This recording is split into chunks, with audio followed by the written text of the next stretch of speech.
Big Indian dude in that movie? Indian dude in that movie? Indian dude in that movie? And then he couldn't talk unless he was talking about gum? Yeah. I think you're not supposed to say Indian either. Oh, wait, really? Yeah. I think you're supposed to call them African Americans. African Americans? Real. Heard of the Mandela effect? What if we was never slaves and they just went back in time and changed everything to make it seem and look like we were slaves though, right? What if they didn't play these movies every fucking year and we never watched or knew this shit? What if we didn't have museums full of slave chains and it wasn't a big ass building full of slave memorabilia or whatever the fuck? Why is all these pictures of 100 slaves with machetes in their hand and one white man on a horse controlling everything? Why? Why is there always 200 slaves, 12 white men on horses with shotguns? Why? Why can't they do this shit right now? Why do they want us to think that not too long ago we were so dumb that we were overtaken and turned into a slave? Why is so many pictures of 20 slaves, one white man? He controlling everything. We've been on Earth for 2 million years. Hunter-gatherers, warriors. We have went to war. And now we wash your clothes and pour your lemonade. How did we get to that?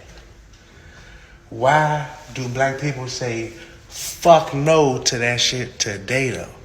Why do we say, man, I wish President so-and-so would? Why do we say that? We wish Joe Biden would announce we are back in slavery right now. You know why? Because we're not going for that shit. Why you think our grandmothers and grandfathers was going for that shit? What if that shit is a Mandela effect? What culture do you consider yourself a part of? I am Cherokee Native American, born here in Virginia. I have no African heritage whatsoever and no African relatives. I am all Cherokee Indian. How come? You probably are too. Well, why do you say that? Because the Indian is black, actually. It's the same people that Columbus met when he got off the boat.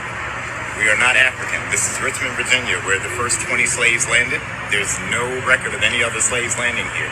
Those 20 Africans that landed here were on a boat that was hijacked by Portuguese. The real black slaves here were Portuguese. Most of the slaves in this country were actually white, not black. My people owned slaves. We weren't slave owners. 96% of the southern slaves were owned by the 5 tribes of the Lakota. I am Cherokee, the largest of the 5 tribes. All right, appreciate it, man. Hungry for land and economic gain. The Powhatan Indians of the Virginia coast brought corn and tobacco to the colonists in the hope of establishing friendly relations. Their gifts were accepted, and for a time Indians and whites lived together in peace. But because of the white man's greed, this peace did not last.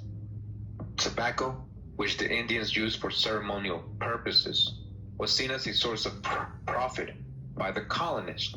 The English found what they could not accomplish with the torch and the gun, they could accomplish with the stroke of a pen. So that's why they mislabeled our people racially in the records more and more as time went on, until eventually there was no Indian presence in the records. There was never that designation. You were identified as mulatto, musty, or any of those other terms rather than Indian. Such was the effort to erase Indians from history that up until the early 20th century, scientists of academic institutions deliberately altered census records.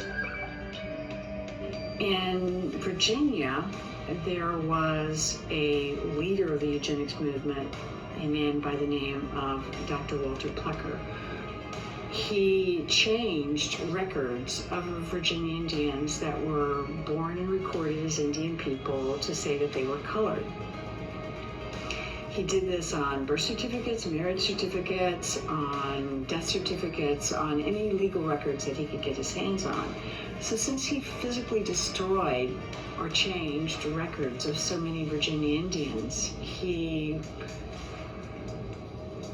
essentially committed an act of bureaucratic genocide on the Virginia Indians. I can't see a more obvious event than what happened in the 20th century in terms of Virginia Indians being written out of history. Sometimes it got to the point where you were even afraid to say that you were Indian. And you told your children not to because it was safer. And so there were just all these different ways of erasing. Nigga, they lie to you. I need my reparations, no hesitation. Fuck your medication, your segregation, nigga. Times is changing. Times is changing. Wake the fuck up. They say we came from Africa. My nigga, shut the fuck up.